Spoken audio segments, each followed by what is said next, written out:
Think you're some sort of Fortnite pro? Well, think again, because in this video, I'm going to be telling you 10 things you're still doing wrong in Fortnite Battle Royale.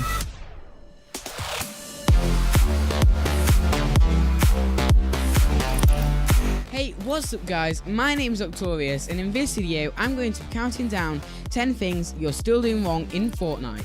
But before we get into this, as these videos take a lot of time and effort to make, I'd really appreciate it if you smashed that like button as well as the subscribe button.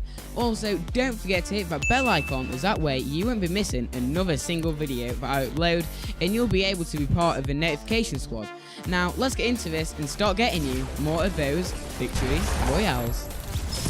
So the first tip I have for you guys is when you are jumping out of that bottle bubbles in your game and choosing your destination to go to, like in this bit of gameplay, I myself choose to go to Tomato Town. Don't go gliding down and landing above a hill or tree. If you don't know, this actually deploys your glider too early, and then obviously you can't skydive again, which means it's going to take you longer to get to the ground to get those weapons and start racking up those kills and the wins. So what you want to do instead is when you're going down to the ground, ideally you want to skydive above either water or just roughly flat ground so that this isn't happening.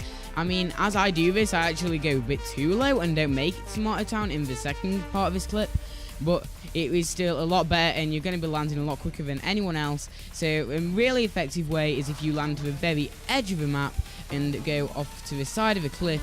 Your glider is going to deploy in way more later than anyone else's, so you're going to be able to be skydiving for longer and get to the ground quicker. So the second thing you're doing wrong still in Fortnite is when you're sorting out your inventory after a fight or something, you'll be like carrying more healables and stuff than you will weapons.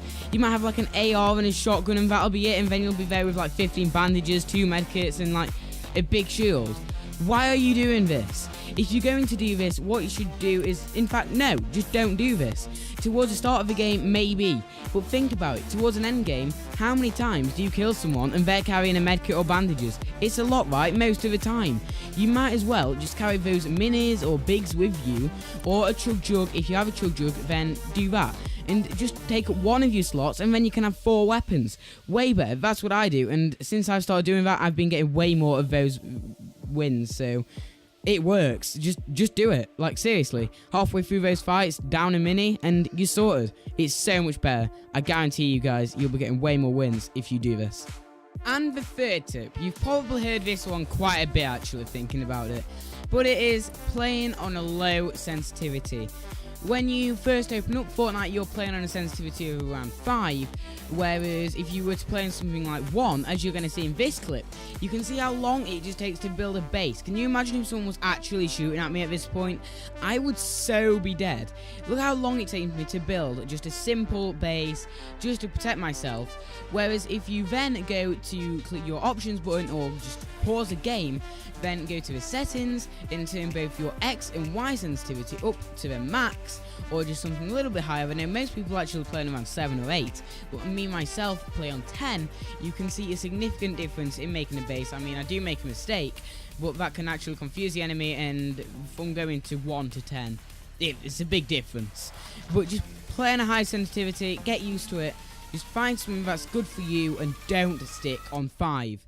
If you want to get better at the game, you need to do this. The fourth thing that you guys are doing wrong still in Fortnite is basically something related to your options. Now, the default setting is to have tap to search / interact turned off. And that means when you're going to drink a slurp or something like that, when you're holding R2, RT, whatever button it may be, or when you open a chest, it's going to keep going. So when you switch to your next weapon, it's going to fire, giving away your position.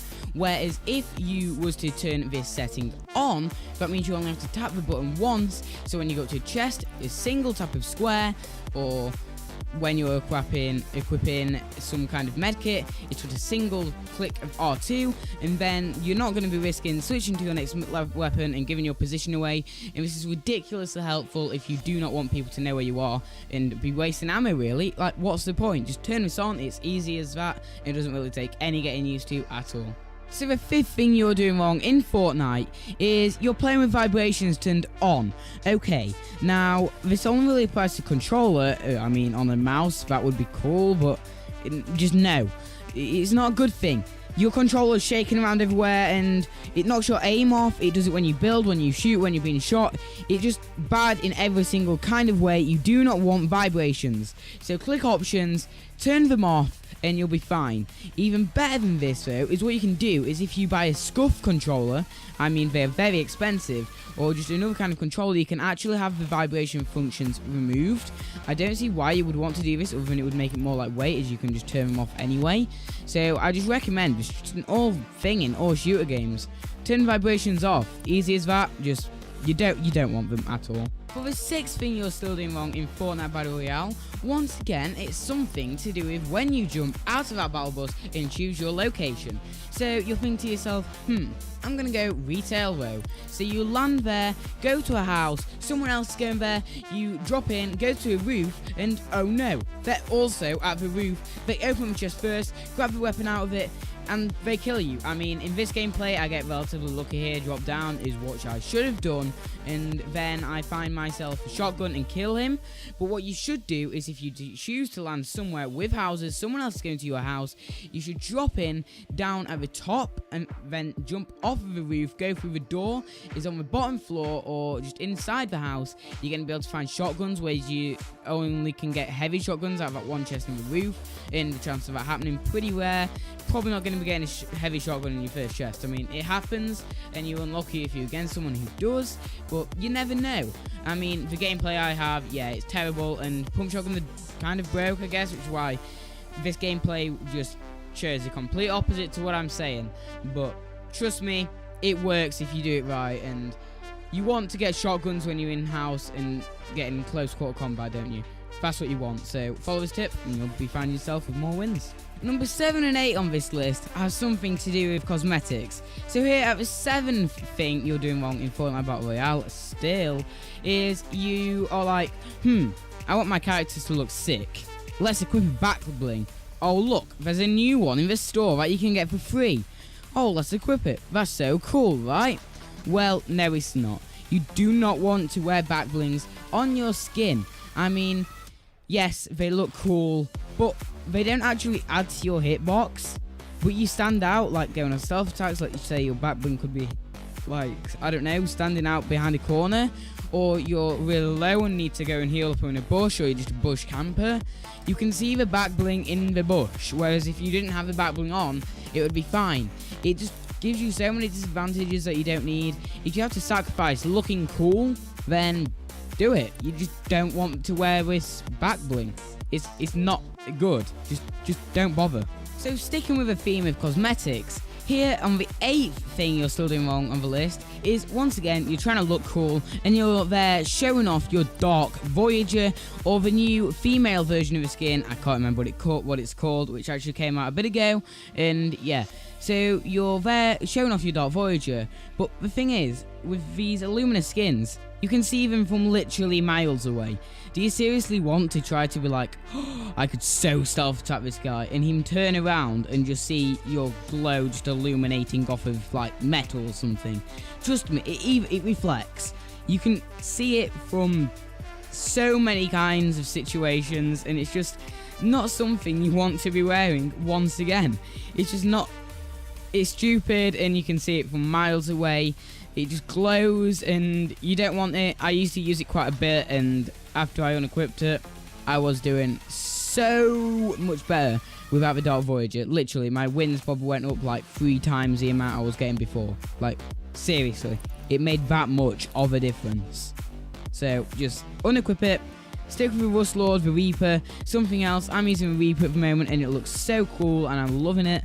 So stick with that, and yeah, you'll be fine. And the 9th thing you're still doing wrong in Fortnite is when you're gathering up that very essential wood and material, you're destroying the tree, which is drawing attention to you. If you fully destroy a big tree, your attention will be drawn to you. If you're not ever like been wandering around and then seeing like some tree just disappear, your attention is drawn to it and you just run to it, and then that guy is dead and you win a fight. And the same thing sometimes happens to you. You destroy a tree and you get sniped. It's not what you want to do. So next time when you're destroying a tree, destroy a tree, leave it on 50 HP, and you're still getting like 90%, 95% of all that material, and you're being safer. You never want someone to know where you are without you knowing where they are. If you know where they are, they don't know where you are, that's good. Or if you both know where each other are, then that's okay. But you never want it to be the way around, where they know where you are and you don't have a clue where they are. So just next time you're destroying something, think about it. It mainly applies to trees, but it can apply to other things too. Like, you don't go destroying like huge rocks or something, but just general rocks. They don't matter as much. But the next time you're destroying a tree, just think about it. So the final and one of, in my opinion, the most important things on this list, which kind of applies, kind of doesn't, but it has something to do with building. So, as you know, combat in Fortnite, one of the most important aspects of it is Fortnite Battle Royale's unique building system. So, if you're playing on console, you know you can't quickly switch between materials. Now, when I was making this list, Builder Pro wasn't a thing, but now it is. So if you are used to Builder Pro, then this tip isn't essential to you. But if you don't want to switch over to Builder Pro, and you're just too used to Combat Pro, like me, then you are going to want to listen to this tip, because normally when it comes to a fight, to ramp up, you're going to have to be clicking circle and then clicking R1 or whatever button it might be twice to get over to those stairs if you want to ramp up, and then back again to wall if you want to do wall, like stairs and then a wall behind them. Whereas if you actually use a pyramid, if you edit it and make it so that it's a front 2, or rotate it so edit the like ones closer to you and then rotate it around in the starting lobby or wherever you may choose to do this, it stays like that for the rest of the game. And well, they then become stairs, and they don't actually have any more health. Originally I thought they did, but that was just a clickbait thumbnail on YouTube. And well, it's something you need to do, because now instead of having to click that button twice, you can just click L1 once and you will find yourself on the stairs, so you can switch between the stairs and walls to put walls behind the stairs, and it is a lot better this way, and it defends you. And trust me, it takes a little bit of getting used to, but not as much as Builder Pro does. So if you're not ready to switch out to Builder Pro yet, it's something I recommend. And yeah, that's the final tip on this list. Right, so they were 10 things that you're most likely still doing wrong in Fortnite Battle Royale. And I say most likely because, I mean, some of them you might still already know, but they're all there just in case. So if you did enjoy today's video and any of the tips helped you out, then please leave a thumbs up, and an extra subscriber would be so greatly appreciated. This was also the first ever video I've really made in this style, so I'd also love to see your feedback in the comment section down below, and your time would be really appreciated. Thanks so much for watching, and I'll see you in the next Fortnite video. Bye guys.